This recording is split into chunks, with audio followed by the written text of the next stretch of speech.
Everybody, Glitch Reaper here, and we are here for the last part of the Eldritch Moon arc of Magic Duels in story mode. So let's get into it, and I'd like to kind of also say something while this is prepping to load. But first, fighting their way outside the city, the Gatewatch finally reaches Emrakul. The Eldrazi Titan looms over them, gibbering masses of Eldrazi horrors clustered beneath her. Liliana and Jace lead the Necromancer's undead army in a frontal assault, while the other Planeswalkers prepare their own powerful spells. Now, while I load this up, I'd like to, continue. I'd like to say that this is one of the few missions that I'm going to say really heavily depends on having certain good things in your opening hand, and that might look like it, but it's not really. So let's draw new and see if I can get the right thing. No. This relates to it, but still no. Because I may actually have to reset skim quite a bit on this. It's not exactly the normal. Okay, yeah, I'm definitely having a hard time getting the right thing here. But I'm looking for a very specific legend card, and when I get that, I'll be able to start this up and see if I can get the round to work out. But it's kind of... I've kind of decided to do a little bit of re-previewing, so to speak, reminding myself how a certain mission was done. And now I remember it was heavily dependent on one card. Although other cards do assist quite a bit, but there's one in specific I'm looking for, and if I find it, it will really, really help this actually work out. And might I add, compounding things it's a bit of a slow start type deck, which is always very problematic, and I'm not even finding it whenever I have gotten down to 3 cards, so this is problematic. However, as usual, your deck size, well, as is basically classic for usual default tournament rules rather than like standard player versus player. But anyhow, you got a standardized deck size of about 60. And I'm pretty sure there's only one copy in here, so that makes it a lot trickier. So if anything happens to that during this round, I could be in serious trouble, assuming I can draw it in the first place.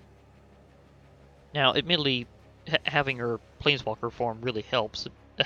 We are Liliana and Jace teaming up against Emrakul here, but that's not the thing I'm really after. True, Jace's also helps, but he has a much higher converted mana cost, which means it'll take a lot of lands out before that can actually be played.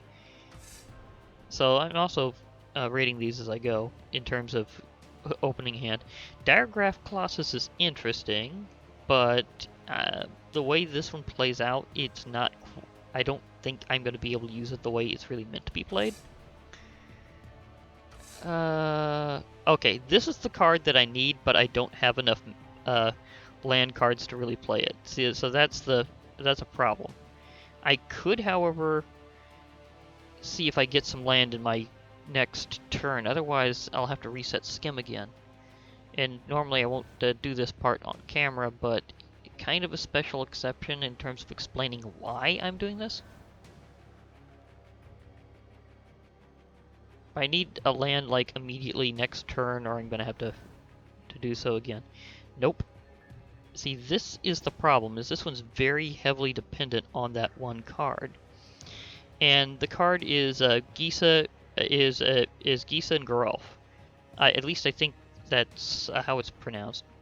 But it heavily enhances your ability to use zombie cards. And that's what you really need to do for this deck, because even a lot of the blue cards are zombies, and oh, right off the bat this time. That's good. But yeah, basically, and these are the traits that really make it good. For one thing, you've got a blue and black card that's a 4/4, and that helps out because that means they're a pretty good blocker most of the time. I mean, and if you get the opportunity to use them offensively, then so much the better. Human wizard type, although I don't think there's very much related to creature type that goes in this particular mission. but it has whenever they enter the battlefield, you put the top 4 cards of your library in your graveyard. Normally that would be a bad thing, but during each of your turns you may cast a zombie creature card from your graveyard. So basically you play that, a zombie goes into the graveyard hopefully, and then you can actually play them directly out of your graveyard. This is not them being taken out of the grave and put directly into play. This is them being cast as a spell, but from your graveyard. There's very few times where that comes in the game, and I kind of explained that earlier whenever I was showing off how Aftermath worked in my kind of my tutorial series on this. But basically said, when something is cast from your graveyard and it's considered cast rather than just being used, then it is in fact freely cast as a spell. So it has all the vulnerabilities of such, so it can be countered again. But it also means that, well, if it's something that can be played from your graveyard and it gets countered, as long as it's not like exiled or something, then you can just do so again. And their ability to grant you the ability to play zombie cards out of your graveyard is very strong in this situation. You kind of need an army of zombies to take down Emrakul, so you really are kind of recreating the event. Boon of Emrakul, enchanted creature gets +3, -3. Okay. There that goes. But if I can get Gisa and Grolf out, it's a whole other story. Yeah, I'll go ahead and play myself a zombie card that's a little, not the best, but it helps in this situation exactly. Because when it comes into play, you have to put the top 2 cards of your library into your graveyard. But I think I may have got a... No, I dropped a couple islands. Oh gosh. Well, at least I'm gonna get Geese Grolf out my next turn. Because I'm gonna have 4 lands. And that means I'll be able to play them because their overall cost is 2 generic, 1 blue, and 1 black. And I had enough to pull it off. So right there, it's totally casting time. Okay. I lost Liliana the Last Hope. That's a problem. I cannot play Planeswalkers out of my graveyard with this. Okay, they fell for it. Now, they get to draw a card because that creature, its special abilities, when they die, you get to draw a card. So, the one I just killed just gave them an extra draw. But, on the other hand, I also got rid of a creature in my path.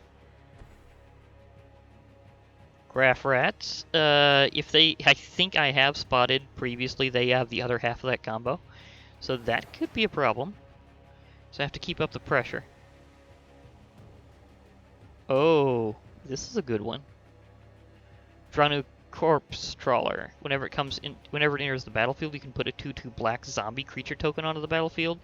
And if you can pay 2 generic and 1 black from then on, a target zombie gains Death Touch. So yeah, this is definitely an enhance the zombies type card. And I need as much of those as possible. So, extra zombie. Yeah, I might try running them over a bit. I usually don't attack with this card whenever I get the opportunity, but I think I'm going to go for it. So I do have a couple of blockers set up here. Oh, big hit. And that also brings up a point. Legends tend to have better attack animations a good portion of the time, as well as Planeswalkers. Now, at some point, they retconned that Planeswalker cards, although not special copies of them, are considered legendary. Oh, another Exultant Cultist. So, whenever I take that out, they'll be able to draw another card. But, so now they made it where they're all legendary. They followed something like the Legend rule at this time, but it wasn't quite the same. Let's see, do I want to play a Diregraph Colossus? That might actually be useful in this case. So I do have some zombies. I said I probably wouldn't be able to pull this off the way it's meant to be played. Here I am about to play it the way it's meant to be played. So, congrats to me. Oh, I have to remember. Usually I don't get to see this bar because usually I don't have so many lines of text, but I had to scroll that over to actually cast it. Because sometimes whenever something adds additional abilities, then they will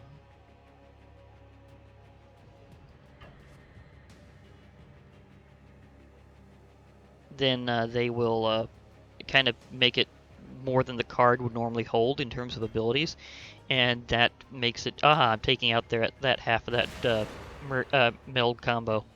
Thank you. But yeah, that can make it where you have to do that little scrolling thing, and that's in-game. Normally you just kind of keep track of that as physical cards, but obviously you can't do that this way. Oh, okay. There goes an Evolving Wilds. I must add that for creatures that are supposed to be colorless, this is a highly multicolored deck that Emrakul is throwing out. Distended Mindbender. Oh boy. This one's a bit nasty. Whenever you cast Distended Mindbender, target opponent reveals his or her hand. You choose from it a non-land card with converted mana cost 3 or less, and a card with converted mana cost 4 or greater. That player discards those cards. So that's a bit of a problem, but not entirely. Oh, and they did a merge, so they had to really blow their power on that one. And is only equal to this Diregraph Colossus. Okay. So, thank you for that. Oh, I can cast Geralf's Masterpiece. This is a special one that you'll primarily be seeing just around here in the stories, because even though it's part of this overall set of expansions based around Innistrad, unfortunately, it kind of makes it so that you can't actually use it in this game. Wait a moment. Do I want to go for this? Discard 3 cards, return it to the graveyard. Return it from your graveyard to the battlefield tapped. You know, I might actually use this ability rather than casting it. I think I will, because its power and toughness are penalized by how many cards you have in your hand, so this will come out at full power. So, goodbye, hand. I mean, you were nice while you lasted, but I think I need the raw power of this creature more.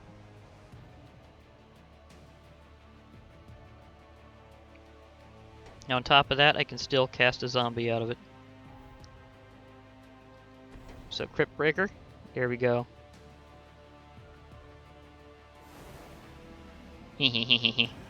Diregraph Colossus has more than one ability. Which is why it's a rare card. It enters the battlefield with +1/+1 counters on it for every zombie card in your graveyard, but also whenever you cast a zombie spell, you get another 2/2 black zombie creature token. So I just filled up my ranks really fast. Let's see. Do they really, really want to face the wrath of my giant? Or will they block? Okay. Okay. They blocked. But I can recast that from my graveyard. Haha. I'm definitely in a dominant position right now. As I said, you really need Gisa and Geralf, because they so let you keep your zombies just coming in over and over. And there's another Exultant Cultist. That's like the third copy I've seen in this round. I mean, in this match. So that's kind of ridiculous. I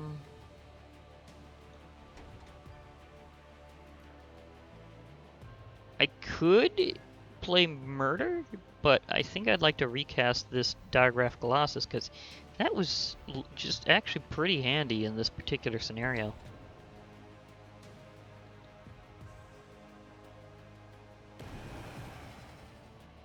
And on top of that, I can actually use Crypt Breaker. I mean, I could actually discard this Murder card. It would be an instant kill, but then they just draw a card anyhow. They're probably going to block something and get ran over. Okay, so I'm going to use Crypt Breaker's power. It's a little zombie, but it has some abilities that in this scenario is pretty useful. Pay 1 generic, 1 black, and tap it, and discard a card. You get another zombie creature token, so I'm going to go for that. sorry, murder. There will be no slaughtering in that exact fashion. On top of that, it gets rid of a card, so my Geralf's Masterpiece is powered up to its fullest. And it has flying?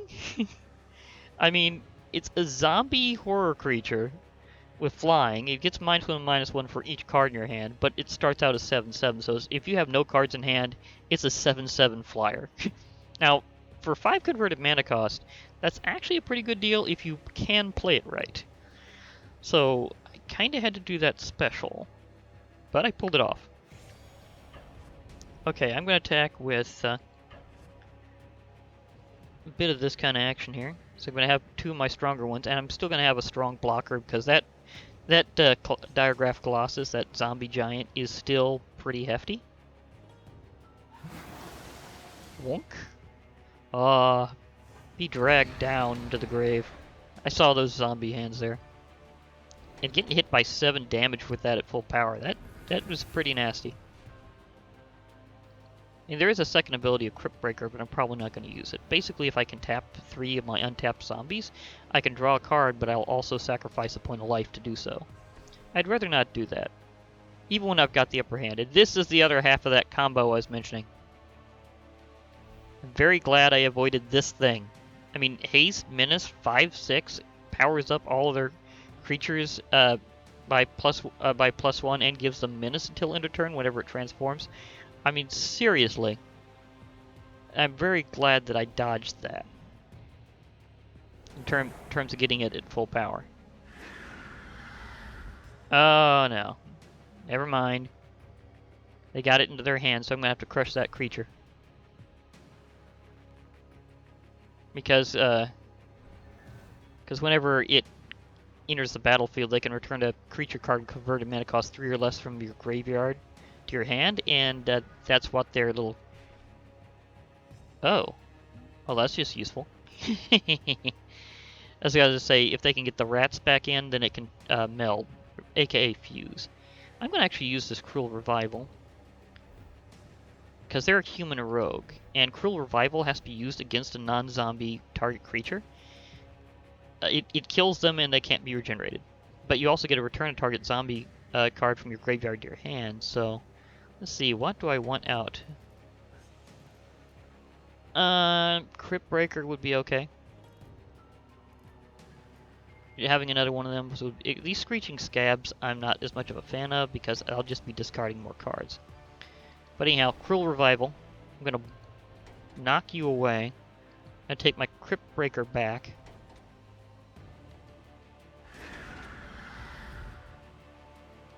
And now, you know, as seems to be the pattern with a good portion of my story mode victories, I'll just attack with everything.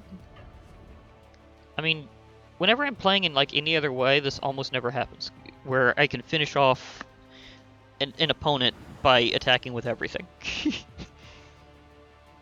But somehow it keeps popping up in these. Oh well. Cool luck. Well, I overwhelmed Emrakul this time, and might I add, if you don't have Geese and Geralf in your opening hand, you might get throttled. Okay, they skipped the animation on those 2 zombies, just attacked. But yeah, that was overwhelming, and now I can show the very cool conclusion to this story arc. I just basically ran over Emrakul. How often can you get to say that in Magic the Gathering? Oh yeah, and apparently I forgot I was doing that quest at the time. Ignore how it didn't look like it added to that. If you exit and re-enter the game, it will know how much you have. But now back to the awesome story mode finish for this arc. It's kind of a special arc finish. After that, a lot of things kind of start anew with more storyline.